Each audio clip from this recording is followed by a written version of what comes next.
contar os primórdios da concepção desse espaço, eu colocaria num período muito distante, quando há 50 anos atrás eu estive na Argentina. E naquela ocasião fui visitar uma localidade chamada Ciudad de los Niños. Como o nome indica, era uma pequena vila em que as cidades eram reproduzidas como uma cidade normal, contemporânea e adaptada a crianças. Então a gente via lá tribunais, via igrejas, as casas mesmo, assim, num tamanho reduzido para criança. Quando eu comecei a viajar na Europa, fiquei muito com essa lembrança e procurei ver, eu tive a oportunidade de visitar 32 países, se alguém tinha tido uma ideia também de reproduzir alguma coisa da Europa, já que a Europa é tão rica na arquitetura, em história, etc. Mas não encontrei em lugar nenhum. Então não existe lugar nenhum na Europa que você possa ter um parque temático, como eu imaginava que era a Cidade de los Niños. Para não dizer que não tem, agora a Disney fez uma versão lá na Europa, mas do parque da Disneylândia, mas não uma reprodução sociológica, arquitetônica de uma região ou de uma época. E nessas viagens eu comecei a fazer coleções de objetos de época, principalmente da época medieval. E aquilo me serviu de inspiração para eu fazer a primeira construção, que foi a minha casa. A minha residência é uma casa inglesa do período vitoriano, não é do período mais anterior, né? Essa foi aberta ao público, não? Não, é a casa que eu resido. Certo. Em algum momento ela foi aberta ao público? Não. Nunca, né? Não, então é a casa que eu resido, então é uma casa vitoriana, mas não é medieval. E ela tem basicamente os elementos que caracterizam a construção europeia, como por exemplo a inclinação de telhado bem acentuada,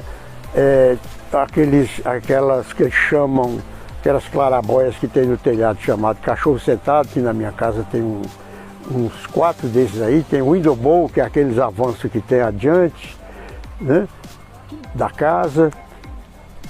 E depois que eu comecei a morar nessa casa, as pessoas que me visitavam davam notícia e houve uma procura muito enorme da pessoa para ver a minha casa. Enquanto eu mostrava para alguns amigos, aquilo não era problema, mas chegou uma hora que o número de pessoas que visitavam era tal que perdia até condições de habitação na casa. Foi aí que surgiu a ideia de, bom, já que as pessoas revelam tanto interesse de ver uma arquitetura singular como essa europeia, eu vou fazer um espaço com arquitetura europeia.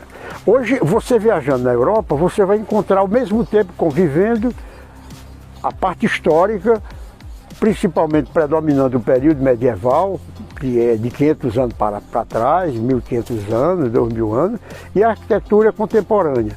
A arquitetura contemporânea não há interesse porque ela é idêntica à arquitetura universal, sem novidades maiores, né? Talvez um pouco mais de riqueza, mas não mais.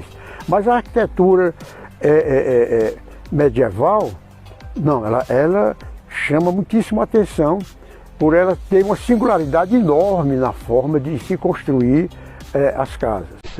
Eu também tinha muito interesse pela arquitetura alemã, que hoje é muito destruída.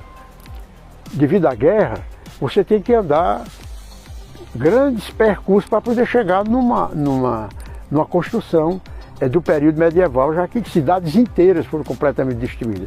É bem verdade que eles restauraram algumas dessas casas mais icônicas, etc., mas salvaram algumas.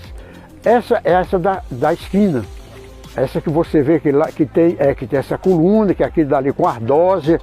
Ardósia era o material de construção mais usado na Europa pelas classes privilegiadas.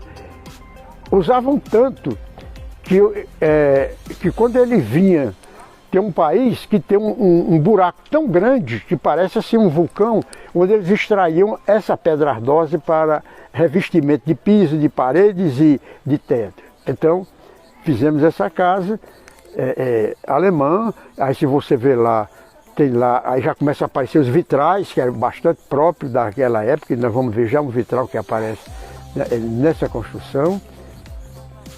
E hoje ela está lá acessível. É esse tamanho mesmo, é pequena.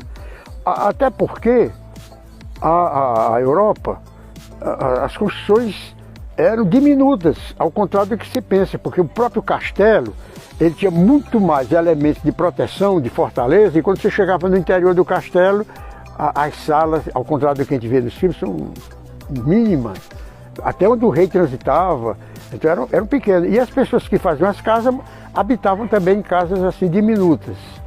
Essa segunda, que é um dos exemplos assim que mais me fez interessar, ela está na França. É uma das últimas construções do período medieval em Paris. Quem já foi ou pretende ir a Montmartre, em Paris, você pode procurar nas proximidades dela, que lá ela é aberta, é inclusive um restaurante. E me chamou a atenção principalmente por essa trançada de madeira que lá chamam columbagem. E o que são columbagens? Foi uma coisa que me interessou muito.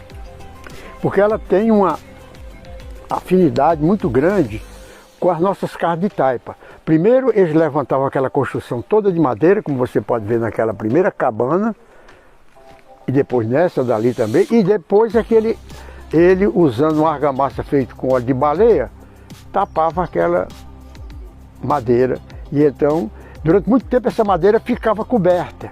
Mas no início do século passado, os americanos foram descobrindo, vendo isso, acharam bonito e começaram até a reproduzir nos Estados Unidos.